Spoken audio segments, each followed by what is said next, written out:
What's going on, everybody? It is your boy Zamboni. I am an herbalist and astrologer, and it is time to talk about the astrology of the week ahead. Thank you so much for getting into my Venmo, Cash App, PayPal. If you enjoy all of this free content that I make, thank you so much for doing that. If you want to get on Patreon and sign up there's an electional report where you can find a rhythmic timing guide for planning your business or your life or whatever it is. Thank you so much for getting on Spotify and checking out Can't Help Myself, Tidal, Pandora, etc., etc. Thank you so much for being in all of those places. Thank you so much for just being a part of this community. Let's talk about the astrology of the week ahead, because it is a big one. It's one of these weeks that we've been talking about for mad long. People have been excited about it for a long time. This week we have the full moon lunar eclipse in Taurus. This full moon lunar eclipse lunar eclipse is always a full moon, so it's always opposite to the sun. So the moon in Taurus is going to be opposite the sun in Scorpio. 2 weeks ago we had the new moon solar eclipse in Scorpio. That was the first one in the series. Now we have this big full moon lunar eclipse in Taurus. It's directly conjunct Uranus. It's directly square Saturn.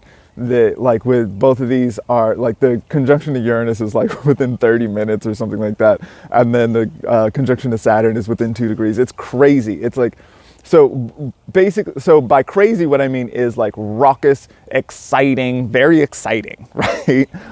There's whenever we see Uranus, I think about unexpected surprises. There's something chaotic about Uranus. I always like to think about the mad scientist. There's something very deeply experimental about Uranus and the way that Uranus likes to sort of move things around and blow things up in order to expose different opportunities and that sort of thing.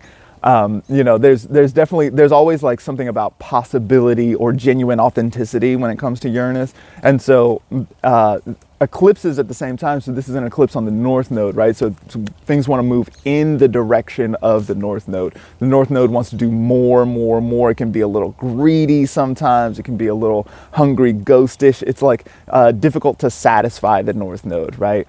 But because you are so dissatisfied in that area, maybe you are ready to Uranus blow some things up toward the end of trying to get something new or different in that area, right? And so this looks like a week where, and always with eclipses, we're not necessarily going to be looking at that one particular moment, although a full moon conjunct Uranus definitely looks like that's volcanic or something like that.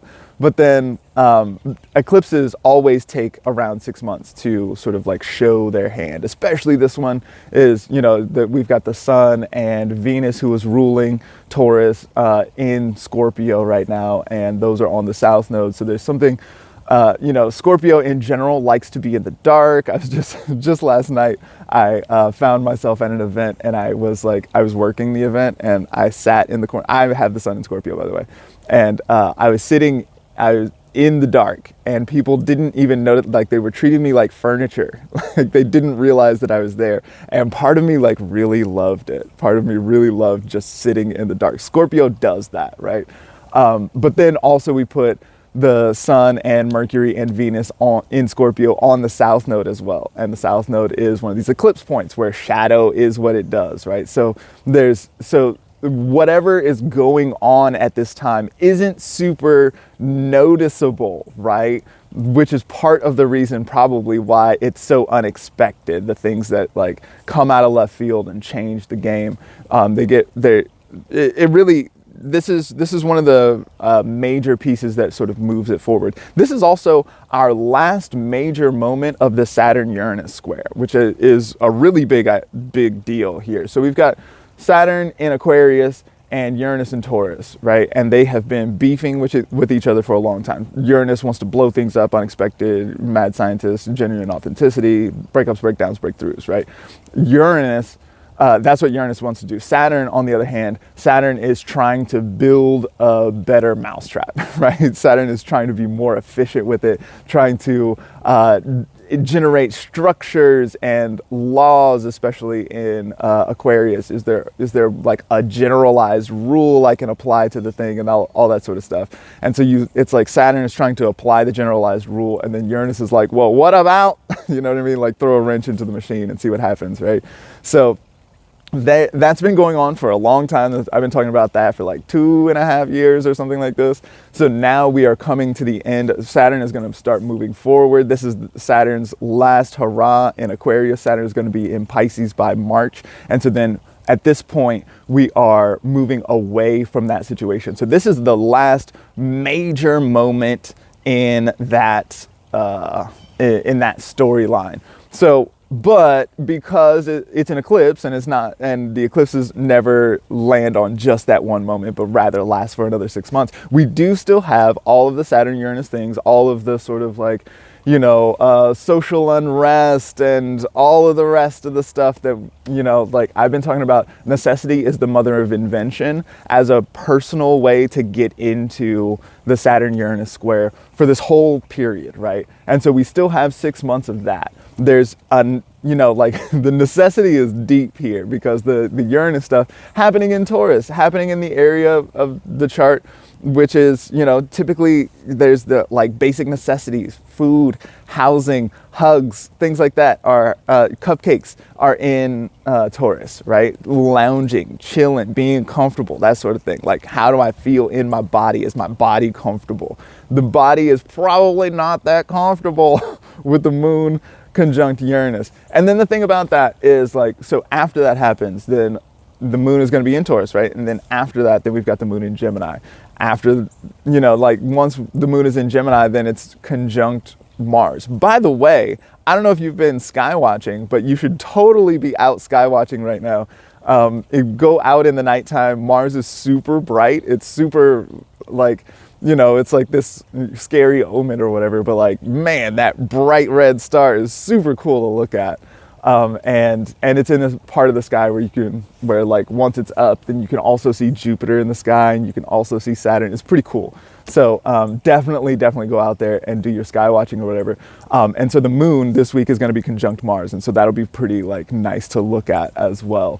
Even though the moon conjunct Mars definitely goes back to like the body is probably uncomfortable, right? It's time to rework, re-understand, reinvent, try it another time when it comes to the body things, when it comes to the Mars things, I've been talking about Mars as moving backward, as being like, so the warrior or the one who wants to do action, who wants to move forward and handle business, isn't able to do that in this position, right? And so we have to move backwards. We have to think again about it. We have to plan another time. It's in a Mercury sign, right? Mercury is currently in Scorpio. And so it's also important to remember that Mars is involved in the eclipse thing, right? Because Mars rules Scorpio.